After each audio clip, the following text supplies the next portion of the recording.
Steel plant ప్రైవేటీకరణ జరగదు, ఉత్తరాంధ్ర అభివృద్ధికి కట్టుబడి ఉన్నామన్న లోకేష్.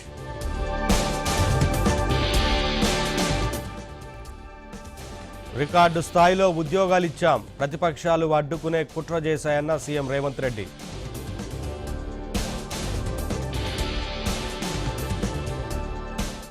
రైతు భరోసా పేరుతో మరోసారి మోసం, సీఎం రేవంత్ రెడ్డిపై కేటీఆర్ విమర్శలు.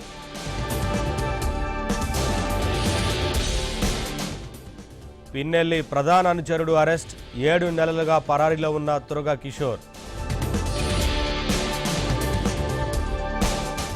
విశాఖ జైలులో గంజాయి మొక్క, తప్పు చేసిన వారిని వదిలేది లేదన్న హోంమంత్రి అనిత.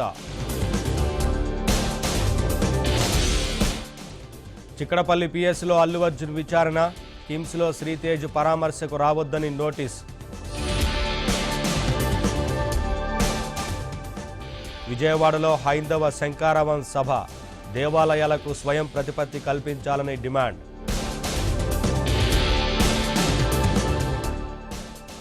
వ్యాసుడు వాల్మీకి రచనలను వినోదం కోసం వక్రీకరించారు, సినిమాలపై అనంత్ శ్రీరామ్ సంచలన వ్యాఖ్యలు.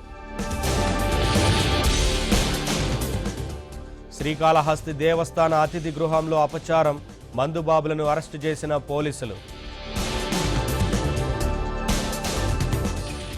తాడిపత్రి కోసం ఎంత దూరమైనా వెళ్తా, నటి మాధవిలతకు క్షమాపణలు చెప్పిన జేసీ.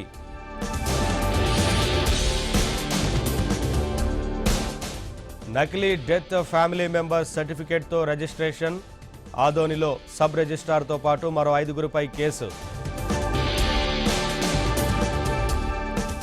హైదరాబాద్ మాదాపూర్లో హైడ్రా కూల్చివేతలు, షోకాజ్ నోటీసులు ఇచ్చినా పట్టించుకోని నిర్మాణదారులు.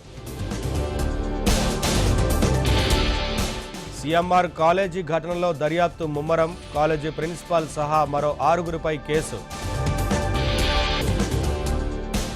ఫిబ్రవరి 19వ తేదీ నుంచి శ్రీశైలంలో శివరాత్రి బ్రహ్మోత్సవాలు, నడకదారి వచ్చే భక్తుల కోసం ప్రత్యేక ఏర్పాట్లు. ఢిల్లీలో ఊపందుకున్న అసెంబ్లీ ఎన్నికల ప్రచారం, అభివృద్ధి కార్యక్రమం. సిడ్నీ టెస్టులో భారత్ ఓటమి, WTC ఫైనల్కు చేరుకున్న ఆస్ట్రేలియా.